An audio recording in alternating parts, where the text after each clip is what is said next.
Chapter 8. On that day, King Ahasuerus gave to Queen Esther the house of Haman, the enemy of the Jews. And Mordecai came before the king, for Esther had told what he was to her. Then the king took off his signet ring, which he had taken from Haman, and gave it to Mordecai. So Esther set Mordecai over the house of Haman. Then Esther spoke again to the king. She fell at his feet, weeping and pleading with him to avert the evil design of Haman the Agagite, and the plot that he had devised against the Jews. The king held out the golden scepter to Esther, and Esther rose and stood before the king. She said, "If it pleases the king, and if I have won his favor, and if the thing seems right before the king, and I have his approval, let an order be written to revoke the letters devised by Haman, son of Hammedatha the Agagite, which he wrote, giving orders to destroy the Jews who are in all the provinces of the king.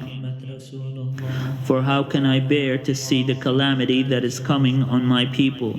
Or how can I bear to see the destruction of my kindred?" Then King Ahasuerus said to Queen Esther and to the Jew Mordecai, "See, I have given Esther the house of Haman, and they have hanged him on the gallows, because he plotted to lay hands on the Jews. You may write as you please with regard to the Jews in the name of the king, and seal it with the king's ring. For an edict written in the name of the king and sealed with the king's ring cannot be revoked."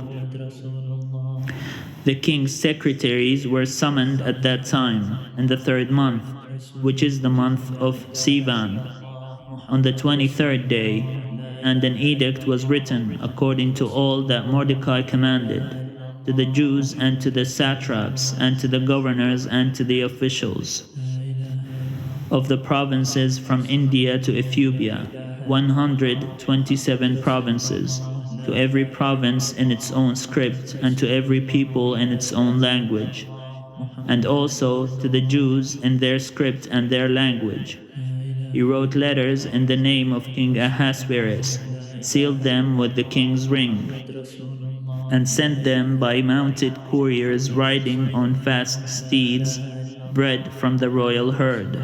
By these letters, the king allowed the Jews who were in every city to assemble and defend their lives, to destroy, to kill, and to annihilate any armed force of any people or province that might attack them, with their children and women, and to plunder their goods. On a single day throughout all the provinces of King Ahasuerus, on the 13th day of the 12th month, which is the month of Adar, a copy of the writ was to be issued as a decree in every province and published to all peoples. And the Jews were to be ready on that day to take revenge on their enemies.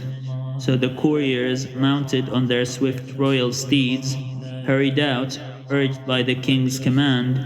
The decree was issued in the citadel of Susa. Then Mordecai went out from the presence of the king, wearing royal robes of blue and white, with a great golden crown, and a mantle of fine linen and purple, while the city of Susa shouted and rejoiced.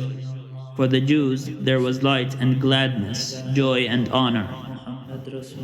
In every province and in every city, wherever the king's command and his edict came, there was gladness and joy among the Jews, a festival and a holiday. Furthermore, many of the peoples of the country professed to be Jews, because the fear of the Jews had fallen upon them.